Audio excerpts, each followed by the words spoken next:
TI OMAP processor, I do not know the specific model number off the top of my head. But it's dual core 1.2 gigahertz. Yeah.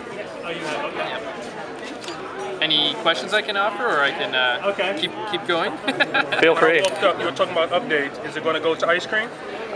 You know, Motorola's committed to offering updates over kind of an 18-month period, as we announced previously. I don't know the specific plans, but you know, as and when, you know, ice cream hasn't actually been announced yet. So as and when, you know, repeatedly, or you know, things that you want to auto trigger. I happen to have a very regular travel schedule where I get home every evening and I have to give a buzz to my limo driver.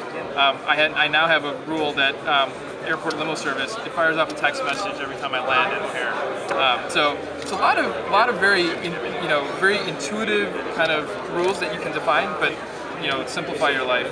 There's another very cool feature in here called MotoCast, which, if some of you are familiar with ZumoCast, this feature builds on ZumoCast, allows you to do things like getting to all your remote content on your PC from within all the respective applications. So here in your library, in your gallery, you're able to see stuff that's on your local device. You're also able to see content that's also, this is all stuff coming down from a remote device. You can also see content that's, for example, audio.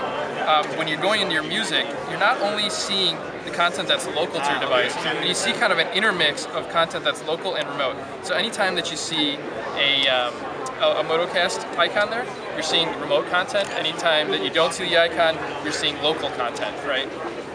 So you're able to intermix your playlist. You as the user don't have to worry about where your content is when you're playing it.